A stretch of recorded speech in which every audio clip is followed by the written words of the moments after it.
I go now, ma'am. As we see on the Google Earth, which was presented a while ago by our very good scientist, I observed that on the part of Camalaniugan, there is a very big sandbar at the middle of the Cagayan River. And based on the red dot that was marked by the scientist, I agree to his explanation that once those sandbars at the middle of the Cagayan River will be removed, the erosion at the eastern portion of the Cagayan River will be minimized. Because as I looked a while ago, more than 245 meters along Dugo section was already eroded, and it cost hundreds of hectares from the boundary of Lolo, jurisdiction, Batalya, Dugo, Bulala, Dacalapagu, and some part of Saping. The erosion there, my friends, is very alarming. That caused the collapse of our river control. Siguro po, dapat natin i-emphasize na ito ay ilog, interconnected po siya.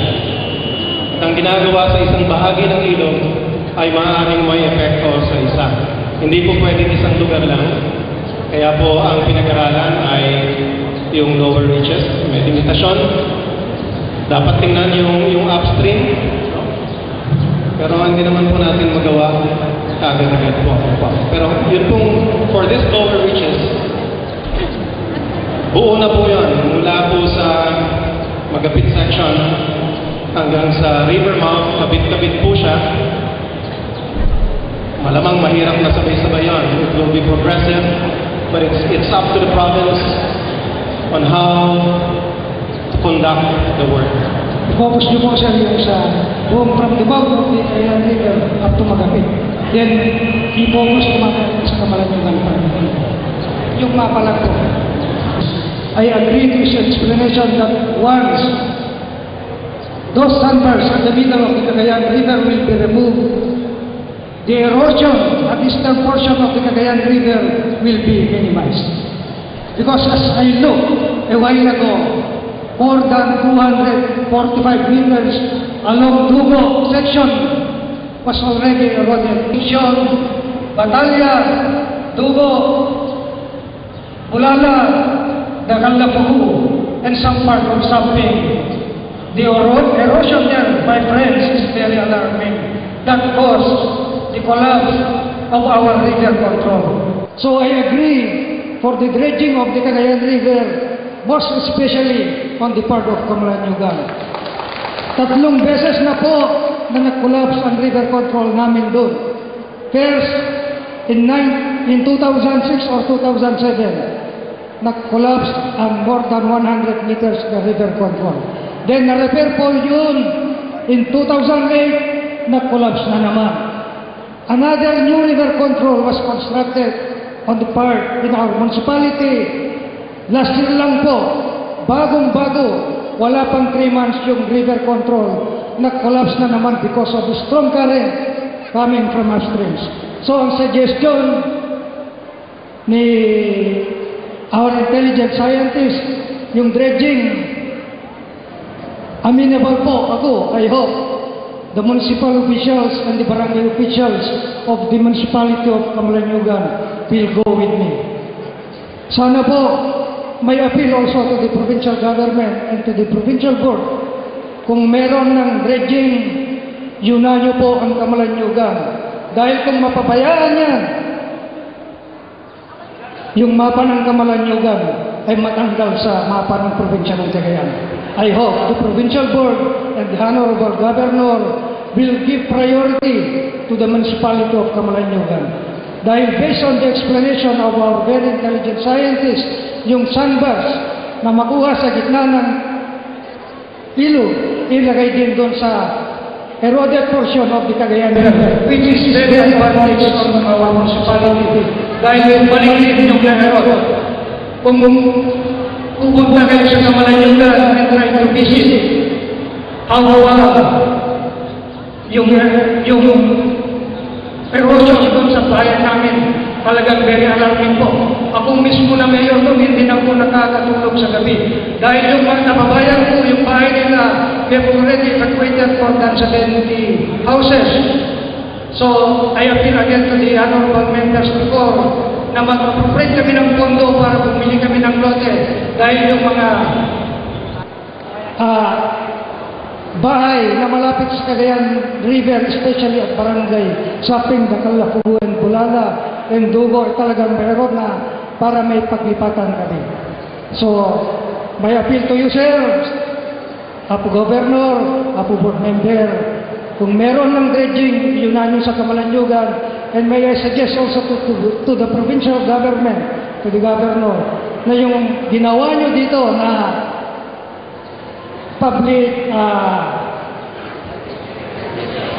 hearing, gawin nyo rin sa municipality of Kamalanyugan para maliwanagan yung ating mga kababayan. Maraming salamat po. Thank you very much, sir.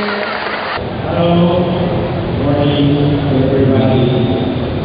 I'm Mr. Mark Alvarez, former Chairman of the People County Council of Hawaii, now member of the House and now the board of Christian Business Development. My question is, since when the dredging of the lower Cagayan River was started?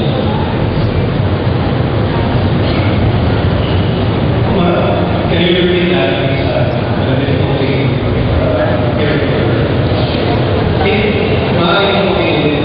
Since when the dredging of the lower Cagayan River was umpisa sa dredging, kailan na umpisa sa dredging? Alam ko po, as far back as 2006, meron ng mga ginagawa dyan. Wala pa po ba yan? Why is it only then that you conduct? Siguro po, ang mayor ng Apari ay mas masasagot po yan, o kung sino man po sa Apari, o kaya po sa mga mayors among the reaches of the yung lower reaches ng Cagayan. As far as the provincial government is concerned, there is no dredging being conducted in the Cagayan River. When we started this study, nung inumpisahan namin itong study na ito, I made the commitment that no dredging will be undertaken in the Cagayan River until after the study has been completed by the group of Dr. Sirigan, which will be the basis for the dredging of the Cagayan River.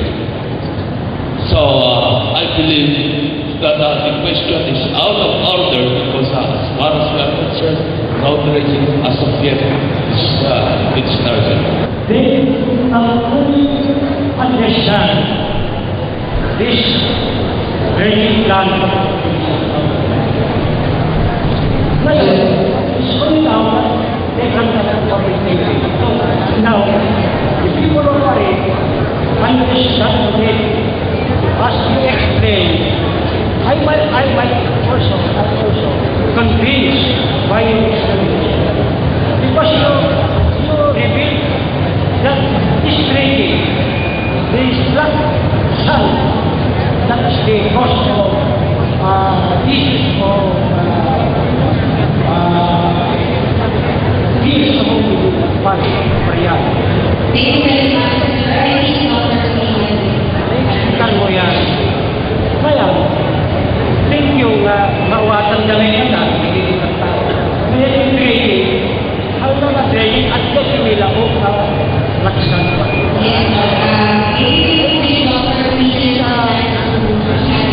yes, Si Pera ng sa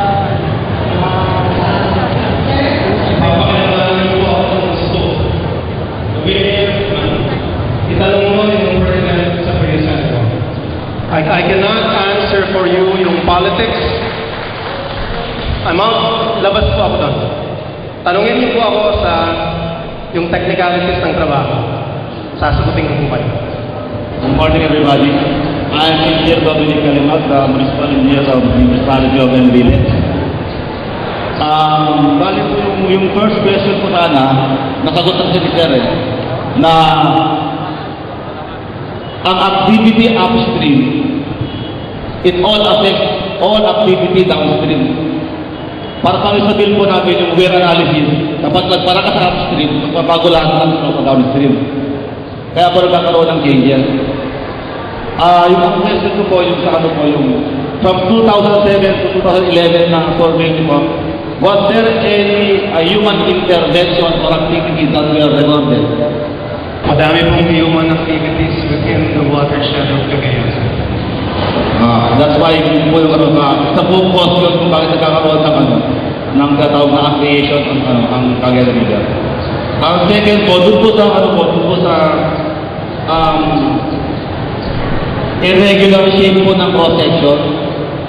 What's the material of the river bed inspected or checked or surveyed, or what type?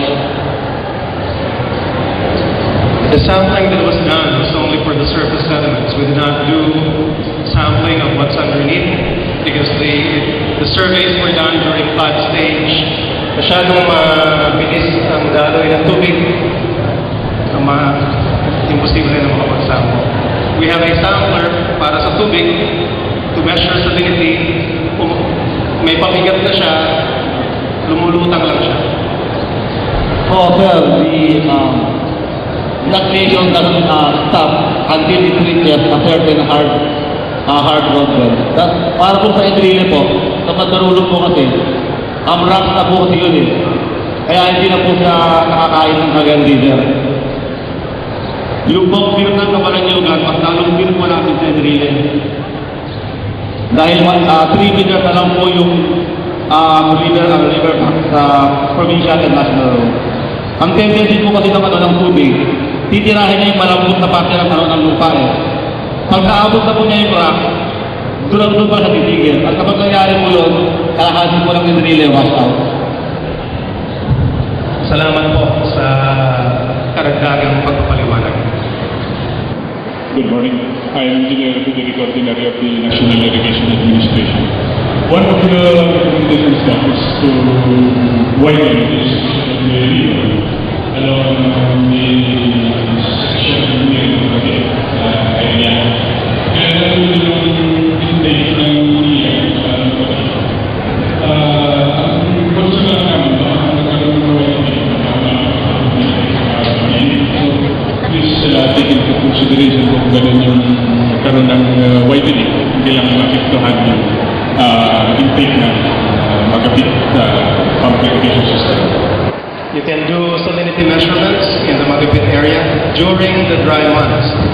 Because when we did the survey, which is a rainy season, a flood stage, yung salt water wedge, 5 kilometro lang papasok. Beyond that, hindi na maalat ang tubig. But we know from anecdotal accounts na lalo may mga panahon na nagiging maalat siya. Kaya kailangan ay may pagsusukat ng alat ng tubig sa panahon na tagtuyo.